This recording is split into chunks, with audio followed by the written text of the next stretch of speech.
Hello बच्चों, स्वागत है आपका आपके अपने यूट्यूब चैनल कॉन्सेप्ट बाय अभी सर। मैं हूं अभिषेक तिवारी। आज की क्लास में हम बात करने वाले क्लास 12 एनसीईआरटी फिजिक्स के चैप्टर 1 के न्यूमेरिकल नंबर 1.6 की।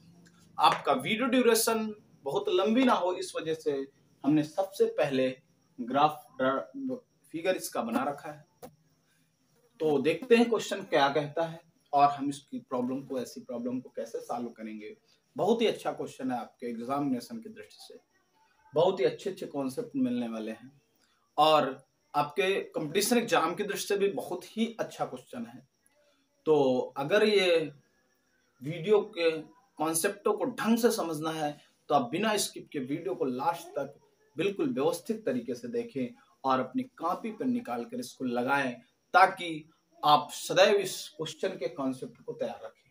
क्योंकि नंबर ऑफ क्वेश्चन उतना इंपॉर्टेंट नहीं है कि कितने क्वेश्चन हमें आते हैं, हम एक क्वेश्चन में क्या क्या सीख लेते हैं, कौन कौन से बेसिक सिद्धांत, बेसिक कॉन्सेप्ट सीखते हैं, ये महत्वपूर्ण रखता है। तो चलिए हम शुरू करते हैं इस क्वेश्चन को। क्वेश्चन कह रहा है कि चार बिंदु आवेश QA, QB, QC और QD, यानी QA, QB, QC और QD ये है, ये 2 microcoulomb minus 5 microcoulomb, 2 microcoulomb minus, यानी 2 माइक्रोकुलाम माइनस 5 माइक्रोकुलाम, 2 माइक्रोकुलाम और माइनस 5 माइक्रोकुलाम के हैं, जो 10 सेंटीमीटर भुजा के, ये 10 सेंटीमीटर की भुजा है, तो 10 सेंटीमीटर भुजा के शीर्षों पे रखे हुए, चार शीर्ष होते हैं, चार आवेश आपको बता दिए।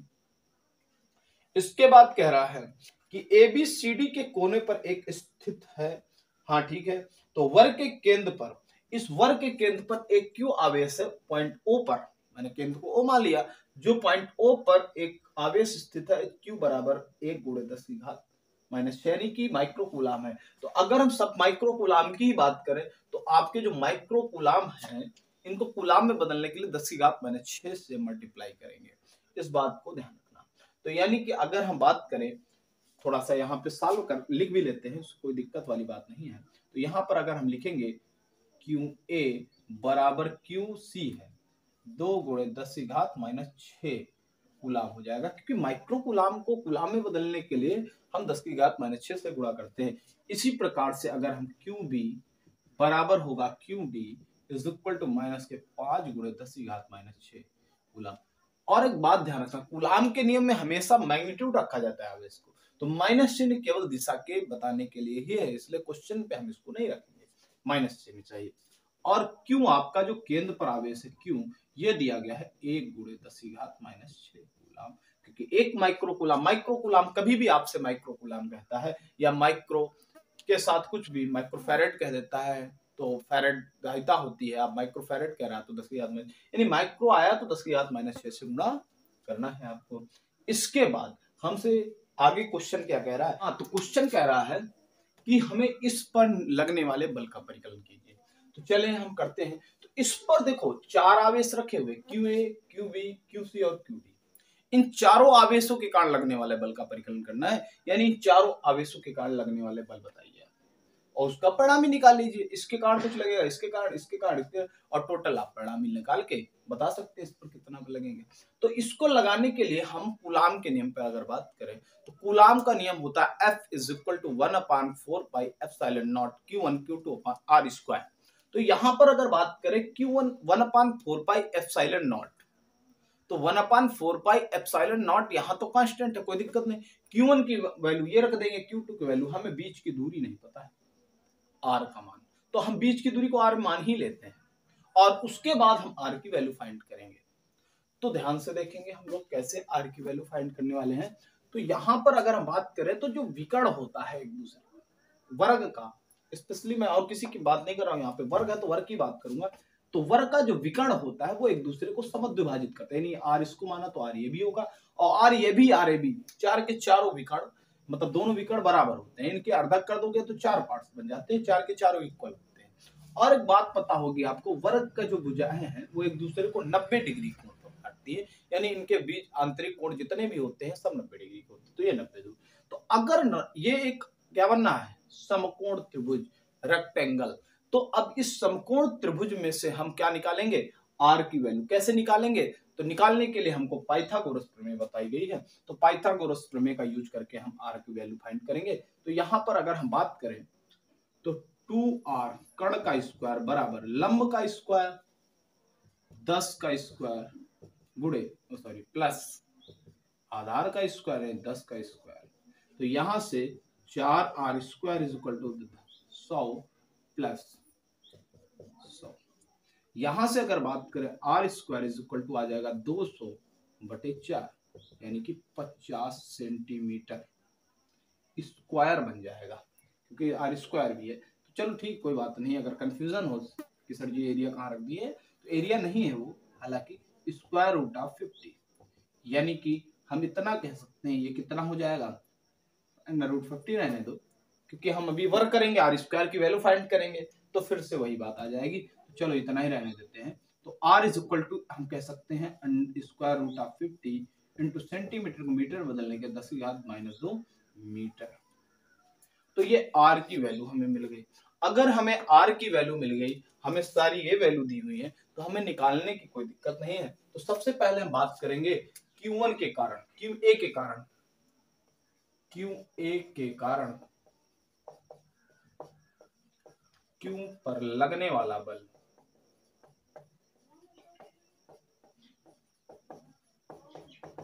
QA के कारण Q पर लगने वाला बल कितना होगा भैया? तो चलिए कूलाम के नियम का यूज करते हैं। FO पर लगने वाला A के कारण 1/4πε0 QA इंटू Q/r²। तो यहां से अगर हम सॉल्व करें तो इसका आ जाएगा 9×10⁻9 इंटू QA की वैल्यू है 2, QA की वैल्यू कितनी है 2×10⁻⁻, इंटू Q की वैल्यू आपकी दे रखी है कितनी, 1 माइक्रोकूलम। तो 1 माइक्रोकूलम का मतलब 1×10⁻⁻6 डिवाइडेड बाई r स्क्वायर। तो r की वैल्यू दी हुई है √50×10⁻² का होल स्क्वायर। तो यहां से अगर हम थोड़ा सा सॉल्व करें तो ये हो जाएगा 9 दूनी 18 है, इंटू ये 10⁻9 6 दूनी 12 और 12 में ये 9 आएगा, और इसको जब घटाएंगे तो बन जाएगा ये 10⁻- की क्या बन जाएगा 10⁻³ बन जाएगा, बन जाएगा बिल्कुल। ये 12 हो जाएगा 12 - 9 और ये √50 हो जाएगा 50 इंटू 10⁻⁻4। अब ये 10 का गुणा करेंगे 10⁻³ और 10⁻³ से 3 कट जाएगा 18/5, यानी से इसको सॉल्व करेंगे तो 5 × 15.5 तो अगर हम सॉल्व करेंगे तो कितना लगेगा 3.6 न्यूटन फोर्स। कितना बल लगेगा 3.6 न्यूटन बल लग जाएगा। O पर A के कारण लगने वाला बल 3.6 न्यूटन लगेगा। इसके बाद B के कारण तो नहीं पता करेंगे, पहले हम C के कारण निकाल के परिणामी निकाल लेते हैं। तो करने को तो कोई दिक्कत है, सारे वैल्यू निकाल के परिणामी निकाल सकते हैं, लेकिन फिर भी हम स्टेप बाय स्टेप चलने वाले हैं, क्योंकि अगर हमें इसके कारण लगने वाला बल किधर की ओर, सबसे पहले हम बात कर लेते हैं किसके कारण किधर की ओर बल लगेगा। तो ये है आपका पॉजिटिव चार्ज, ये है आपका पॉजिटिव चार्ज, और पॉजिटिव चार्ज ये इसको क्या करेगा धक्का देगा, धक्का देगा तो इस पर किधर की ओर बल लगेगा उधर की ओर। तो यानी FOA ए के कारण लगने वाला बल उधर की ओर होगा। यहीं पे अगर यहाँ पे देखा जाए सी पर क्या है पॉजिटिव चार्ज, पॉजिटिव चार्ज इस पॉजिटिव चार्ज को धक्का देगा, यानी इधर की ओर लगाएगा FOC। इसके बाद अगर हम बात करें तो बी के कारण किधर की ओर बल लगेगा, मैग्नीट्यूड तो हम बाद में निकालेंगे कैसे कितना लगेगा, किस ओर लगेगा, किस डायरेक्शन में लगेगा उसकी बात करेंगे। तो बी के कारण जो बल लगेगा ये निगेटिव पॉजिटिव एक दूसरे को आकर्षित करेगा। आकर्षित करने का मतलब इधर इधर की ओर लगेगा, और ये किधर की ओर लगाएगा, इसको इधर की ओर बल लगाएगा। तो हम इसके हम ऐसे ऐसे परिणामी निकालेंगे, तो इधर की ओर एंगल निकालेंगे, इसका एंगल निकालेंगे। इससे अच्छा एक बढ़िया सा तरीका हमने सोच रखा है। तरीका ये है आपका कि आप इसका लगा ले, तो ये दोनों बल अपोजिट डायरेक्शन में एक दूसरे को घटा देंगे, ये दोनों बल अपोजिट डायरेक्शन में एक दूसरे को घटा देंगे, फिर देखेंगे क्या करना है। ठीक है, तो बात करते हैं एफ ए के कारण क्यू पर लगने वाला। अब क्या करेंगे सी के कारण लगने वाले बल की बात करेंगे। तो क्यू सी के कारण क्यू पर लगने वाला बल, क्यू सी के कारण क्यू पर लगने वाला बल कितना होगा भैया, F OC is equal to 1/4 pi epsilon not QC into Q divided by R square. तो यहाँ से 1/4 पाई एप्सिलॉन 0 9 गुणे 10 की घात 9 इंटू QC कितना दिया गया, QC दिया गया है 2 गुणे 10 की घात -6 इंटू आपका Q कितना दिया गया है, ये दिया गया है ये आप यहाँ पे देख सकते हैं। तो 1 इंटू 10 की power -6 coulomb divided by R की वैल्यू कितनी दे रखी है, R की वैल्यू हमने निकाली है। तो √50 इंटू 10 की पावर -2 का होल स्क्वायर। अगर हम गौर से देखें तो ये जो वैल्यू हम हमारी लिखे है वही सेम यही है। तो जब सेम वैल्यू है तो सेम कैलकुलेशन भी आएगा। तो इसको भी आप सॉल्व करके देख लेना, 3.6 न्यूटन आ जाएगा। अब परिणामी यानी कि QA तथा QC के कारण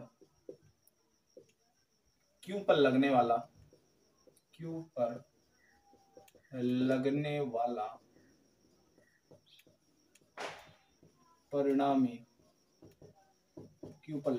परिणामी बल। तो अगर परिणामी बल की बात करें तो FOAC ए और सी के कारण। तो यहाँ पर अगर हम बात करेंगे तो दोनों की डायरेक्शन कैसे हैं, अपोजिट है। और हमने बताया था जब सेम डायरेक्शन हो तो जोड़ देंगे। फोर्स और इलेक्ट्रिक फील्ड दोनों की बात करें, कोई भी क्वांटिटी हो तो सेम डायरेक्शन जोड़ देंगे, अपोजिट डायरेक्शन घटा देंगे, और किसी एंगल भी हो तो फिर रिजल्टेंट का फार्मूला लगाएंगे। तो यहाँ पर अगर बात करें तो दोनों की अपोजिट डायरेक्शन, इसके एक कार्ड लगने वाला बल उधर की ओर, सी की कार्ड इधर की, दोनों की डायरेक्शन ही अपोजिट है। अपोजिट डायरेक्शन है तो इस वजह से FAC बराबर FOA माइनस FOC दोनों एक दूसरे से घट जाएंगे, यानी 3.6 माइनस 3.6 अर्थात 0 न्यूटन, यानी 0 फोर्स लगने वाला है ए और सी के कारण। अब बाकी बचता है बी और डी, इनके कारण भी पता कर ले कितना बल लगेगा। तो चलिए बात करते हैं यहाँ पे QA के कारण पता कर लिया, QC के कारण। अब हम बात करेंगे QB के कारण Q पर लगने वाला बल। चलो बात करते हैं। तो यहां पर हम कूलम्ब्स लॉ लगा देंगे, ध्यान से देखेंगे फिगर को। FO पर C के कारण लगने वाला बल 1/4 पाई एप्सिलॉन नॉट, और क्या हो जाएगा QC into Q by R square.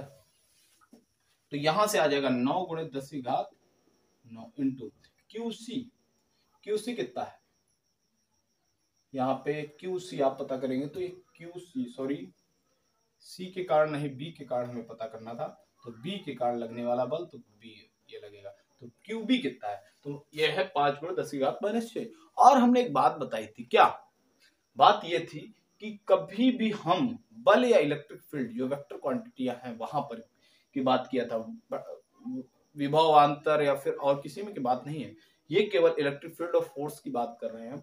वहां पर इसमें Q का जो वैल्यू है उसका मैग्नीट्यूड रखा जाएगा, इसकी माइनस चिन्ह नहीं रखा जाएगा। तो कितना है QC कितना है, QB कितना है 5 गुणे 10 की घात -6 इंटू Q की वैल्यू कितनी है भैया, तो Q की वैल्यू कितनी है, यहाँ पर अगर हम Q की बात करें तो 1 गुणे 10 की घात -6 डिवाइडेड बाई R की वैल्यू कितनी है। तो अगर हम R की वैल्यू की बात करें तो ये रखी हुई 50 स्क्वायर रूट ऑफ 50 10 की पावर -2 का होल स्क्वायर। चलिए सॉल्व करते हैं। तो सॉल्व करने के लिए क्या करेंगे हम लोग, इसको थोड़ा सा हटा देते हैं, थोड़ा सा इधर सॉल्व कर लेते हैं। तो जितना आ जाएगा तो 9 पंच 45 इंटू 16 फिर वही बात कंडीशन आ रही है, 16 6 12 है, और 12 में 9 10 की घात -3 डिवाइडेड बाई इधर भी आ जाएगा 40 इंटू 10 की पास -4। यहाँ से 10 का मल्टीप्लाई करेंगे 10 की घात -3 आ जाएगा, ये भी 10 की घात -3, केवल 5 बचेगा। इसको करें 5, तो यहाँ से आ जाएगा, सब कुछ कट जाएगा, यहाँ 10 की घात -3 से कट गया, कितना आ गया 9 न्यूटन। तो कितना फोर्स लगने वाला है, यहाँ से B के कारण लगने वाला 9 न्यूटन बल, किधर की ओर। अब बात करते हैं D के कारण पता कर लेते हैं। तो D के कारण लगने वाला बल, तो हम बात करते हैं QD के कारण Q पर लगने वाला बल कितना, FOD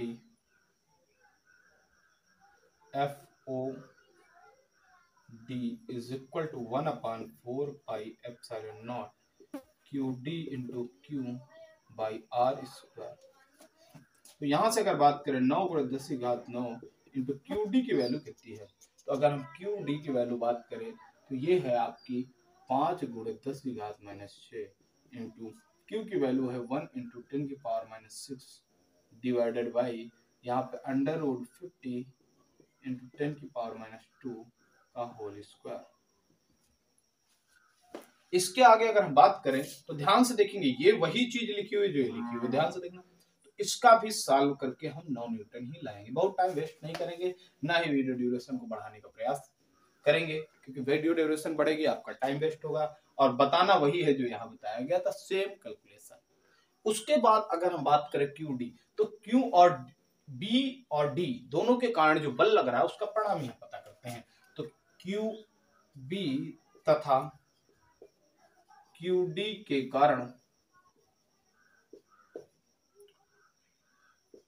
लगने वाले बल का लगने वाले बलों का परिणामी कितना होगा भैया। तो यहां से Q किस पे लग रहा है भैया, OBD पर लगने वाला है, तो B और D के कारण O पर लगने वाला बल है। तो परिणामी हमें पता करना, तो हम फिर से देखते हैं ये दोनों अपोजिट डायरेक्शन में, अगर अपोजिट डायरेक्शन में फिर से घट जाएंगे एक दूसरे से, यानी कि हम बात कर सकते हैं FOB माइनस FOD। तो अगर हम घटाएंगे तो 9 - 9 = 0। तो यानी कि यहां पर भी कोई बल नहीं लगा गया, यानी कि एक और A के कारण जो बल लग रहा है उसको C निरस्त कर रहा है, और B के कारण जो बल लग रहा है वो D निरस्त कर रहा है, यानी इस पर लगने वाला परिणामी फोर्स कितना हो जाएगा, यानी कि FO पर नेट बल जो लग रहा है F net force is equal to 0, यानी एक दूसरे को निरस्त कर देंगे, इस पर लगने वाला बल कितना हो जाएगा, 0 हो जाएगा। तो बहुत ही अच्छे कॉन्सेप्ट के साथ क्वेश्चन था आपके, डायरेक्शन किधर की ओर होगी फोर्स की, कब रिपल करेंगे, कब अटैक करेंगे, किधर की ओर बल लगेगा, परिणामी हम कैसे निकालेंगे, तो ये सारी बातें इस क्वेश्चन में इंक्लूडेड थी। तो अगर ये वीडियो आपको पसंद आया तो वीडियो को लाइक करें, वीडियो को शेयर करें, और अपने दोस्तों के साथ शेयर करना ना भूलें। धन्यवाद।